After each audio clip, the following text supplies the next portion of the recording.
Ciao, io sono Andrea Saffirio. Oggi parleremo degli accordi diminuiti.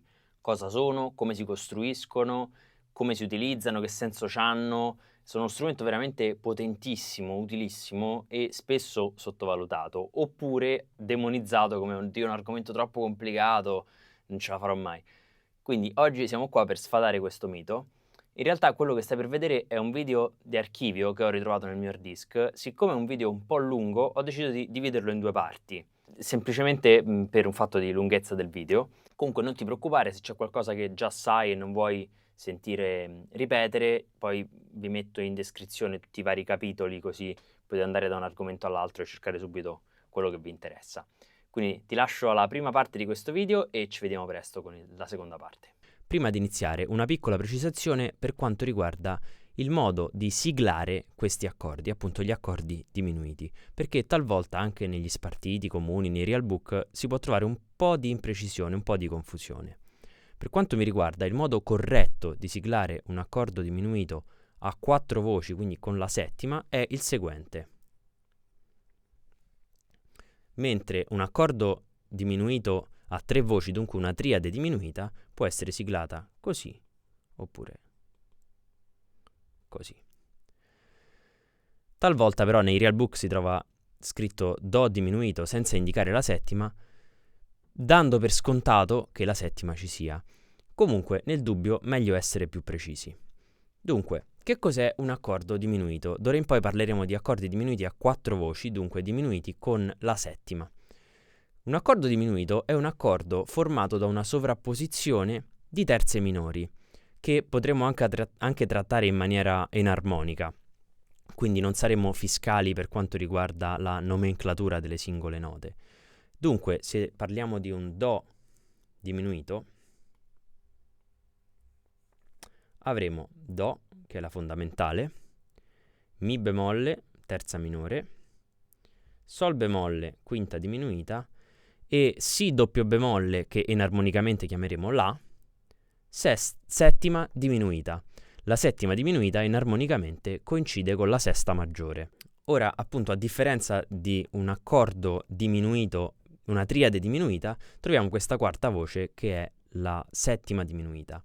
Se osserviamo queste voci, Do, Mi bemolle, Sol bemolle e La, come dicevo prima, sono tutte a distanza di terza minore. Addirittura, se proseguiamo la sovrapposizione di terze minori, quindi oltre il La, troveremo nuovamente il Do, e poi nuovamente il Mi bemolle e così via. Quindi questo accordo fa parte degli accordi di tipo simmetrico, ovvero costruiti attraverso la sovrapposizione di intervalli sempre uguali.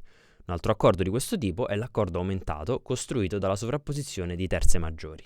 Questo aspetto della simmetricità degli accordi diminuiti è la causa di tutta una serie di proprietà geometriche e simmetriche che donano a questo accordo veramente un'importanza cruciale e una varietà di utilizzo veramente, veramente enorme, un accordo con un grandissimo potenziale, e adesso lo esploreremo insieme. Per prima cosa possiamo osservare come, facendo un rivolto di questo stesso accordo, dunque facendo il primo rivolto di questo Do diminuito con la settima, quindi Do diminuito basso Mi bemolle, otteniamo in realtà un altro accordo di settima diminuita, ovvero Mi bemolle diminuito. Infatti abbiamo Mi bemolle, Sol bemolle, La, che inarmonicamente sarebbe appunto Si doppio bemolle, quinta diminuita di Mi bemolle diminuito, e Do, ovvero Re doppio bemolle, settima diminuita di Mi bemolle. Se proseguiamo con i rivolti, otteniamo Sol bemolle, La, Do, Mi bemolle, che coincide, qui abbiamo detto Do diminuito basso Mi bemolle, coincide con Mi bemolle diminuito, il quale a sua volta coincide con Sol bemolle diminuito. E se facciamo l'ultimo rivolto, a partire da La, otteniamo un La diminuito. Ok, dunque abbiamo appena scoperto che il Do settima diminuita in realtà contiene le stesse note del Mi bemolle settima diminuita, del Sol bemolle settima diminuita e dell'A settima diminuita. Dunque ogni accordo diminuito in realtà corrisponde ad altri 3 accordi diminuiti. Dunque possiamo dire che un accordo diminuito in realtà svolge o può svolgere la funzione di 4 accordi diminuiti in totale, uno a partire da ognuna delle note che lo compongono. Dunque, ricapitolando, Do diminuito è uguale a Mi bemolle diminuito, che è uguale a Sol bemolle diminuito, che è uguale a La diminuito.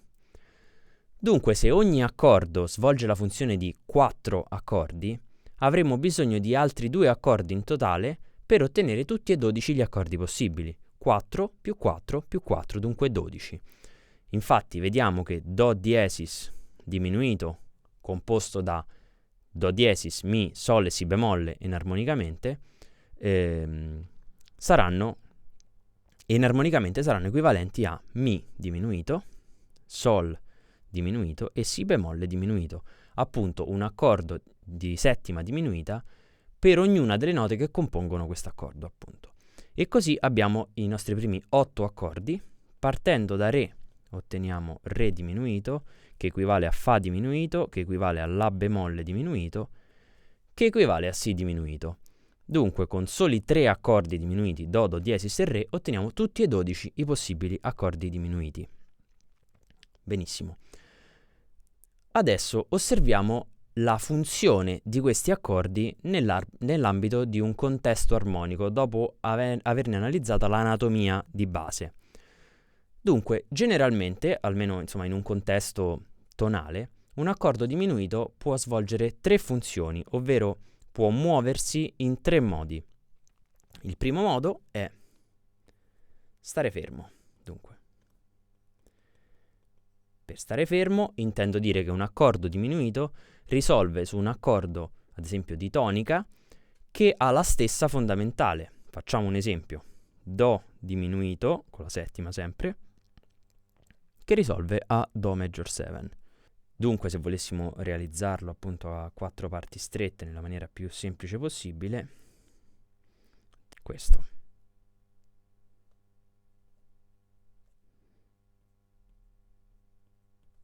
Ok.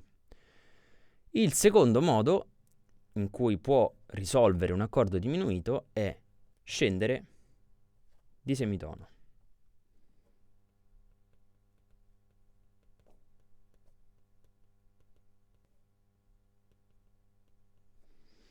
Facciamo un esempio, sempre in un contesto tonale, sempre in Do maggiore per semplicità. Mi minore settima, Mi bemolle diminuito settima, Re minore settima, Sol settima, Do major 7. In questo caso lo realizzo sempre a 4 parti strette nel modo più semplice possibile.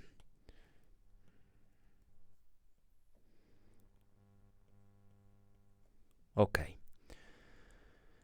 E il terzo modo è con un movimento ascendente di semitono.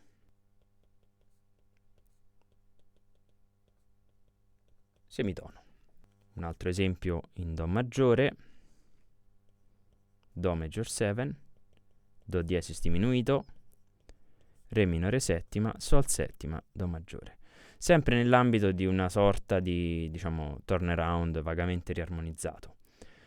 Ora andiamo a realizzare anche questo Do diesis diminuito che risolve a Re minore settima.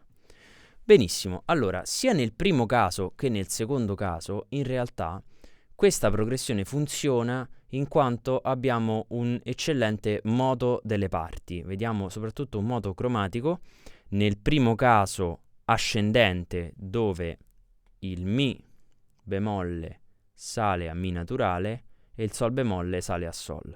Nel secondo caso discendente dove appunto il Do e il La rimangono fermi, mentre il Sol bemolle scende a Fa e il Mi bemolle scende a Re.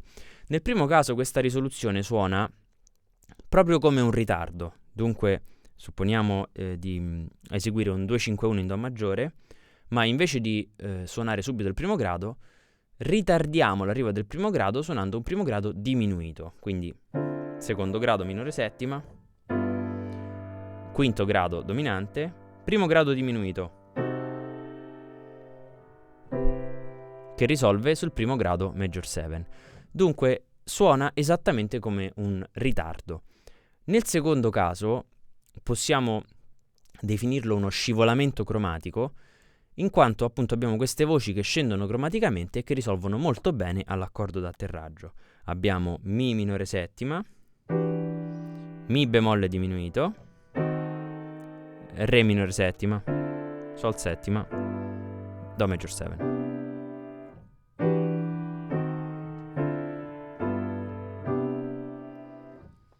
Nel terzo caso invece, che è quello che ci interessa maggiormente, abbiamo un altro tipo di movimento. Ovviamente il moto delle parti è sempre molto buono, motivo per cui appunto tutte queste progressioni funzionano, tutti questi movimenti funzionano, ma scopriremo che c'è un motivo in più per cui questo accordo diminuito risolve bene salendo di un semitono e lo analizzeremo tra un attimo. Intanto ascoltiamo il suono di questo accordo diminuito che sale di un semitono ad un accordo, in questo caso minore settima.